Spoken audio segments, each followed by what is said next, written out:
What is up? Today I am going to do a book review. So I got a book review on a book that I've been wanting to read for a while here. I don't know if you could really call this a book, but it's more like a lecture that's put into a book format. And it is called Synchronicity, and it is by Carl Jung. Someone was watching one of my videos and said, hey, you should read Synchronicity. This sounds like synchronicity. Like, here's the thing, is I could give you such a long list of things that are like coincidences, and you'd say, oh yeah, that's just a coincidence, but there's so many of them and they happen so frequently. I like manifest shit. It happens to me. I've got stories about so many damn stories. But anyway, the ones that I was talking about here that made me make those videos was I have this friend that lives in Boise, Idaho that I had worked with for a while. I had not seen him for a long ass time, right? Because I had moved away and it's been like probably like 7 or 8 years, okay? And I went for a run on the Greenbelt. I was doing a talk, like a keynote talk in Boise, and I went for a run. I went for my 10-mile run, and I just felt like I was going to see him. I just felt like I was going to see him, and on the first day when I ran, I didn't see him. But the second day when I went to run, and this is like, there's like this very small strip of land, like this Greenbelt area where there's a little bit of road. He just happened to be pulling up in his car to this area of Boise where I was running at the exact same time, and I knew it was going to happen. It was so weird so there's a lot of skeptics. It's fine. It's cool. I get it. So synchronicity is basically this concept, right? It says that events are meaningful coincidences if they occur with no causal relationship yet seem to be meaningfully related. That's the definition of synchronicity. That's what this book is about.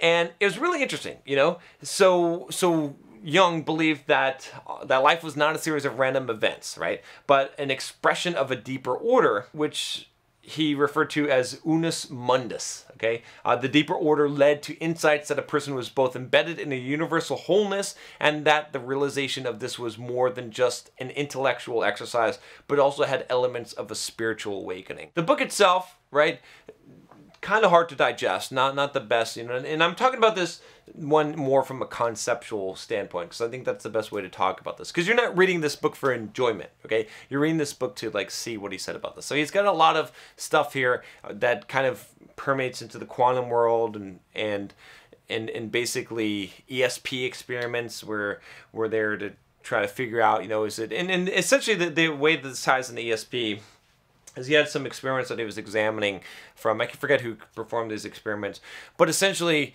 you know, these are events that happen without a cause, causeless things, right? They happen, they're connected by time and by, you know, not desire, but purpose, by mission, essentially, rather than being connected by cause and effect, which is interesting to consider that there could be a whole realm of things that are, you know, that have no cause, that the effects, the synchronicity, the connection between them is not a causal relationship. It doesn't mean that effects happen without a cause, but these two effects, they're not causally related, they're related and they're meaningfully related. What is the meaning? Who defines the meaning? What is there this one mind? Is there this universal consciousness? Is there the sleeper?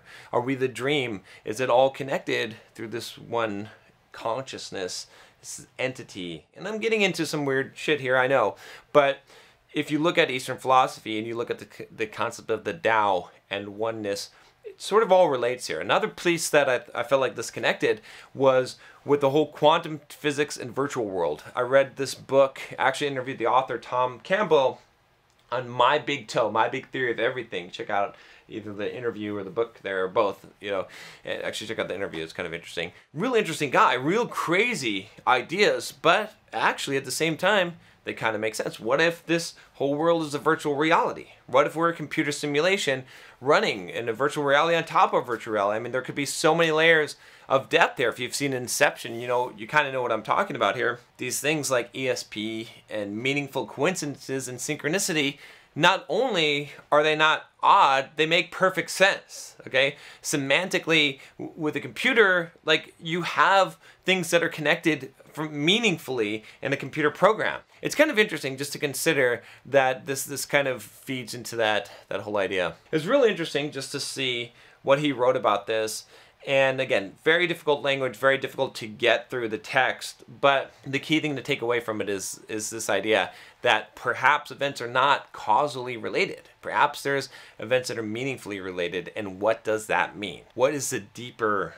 meaning of this? And maybe you've seen this in your life. And there's going to be people, I know, that are going to argue no matter what, the analytical hard facts, right? The imperialists that are going to say that empirical evidence and proof is the only thing that counts, and these are all just astronomical. It's the law of big numbers. I've heard all of these arguments before. I understand them well, okay? But that doesn't mean that they're true. It doesn't mean that this other truth may not exist out there. I firmly believe, and no one will convince me otherwise, at least I think, that there isn't some kind of purpose or meaning, that things aren't connected in some way, that there's not some bigger play that we're all part of, and that these things are connected, right? Too many things have happened in my life, too many people I've met, too many experiences have happened that have brought these things together and brought me to where I am in life. So there you go. Yes, I'm a weirdo. That's all right though. But you know, my life, my experiences have changed, and my viewpoint on this has changed drastically from an analytical computer science major engineer, which I still have that part of my mind, but to someone who's a little bit more open to kind of the fringe of the word, the fringe aspects that are not maybe directly observable, but we know. And there's some value to it, honestly. Like I'll tell you that my life has changed for the better. My life has expanded. My personality, viewpoints, I've transformed by expanding my mind in this way. So I understand though, if you're a totally analytical engineer and you think that this is all bullshit, that's cool. That's fine. It's cool. But it's worth looking at. It's worth looking at. So I'd recommend reading the book. It's really hard to read. Perhaps there's an easier to digest version of it, but I've kind of given you kind of the synopsis of what it's about. And yeah, you know, judge for yourself and see what you think.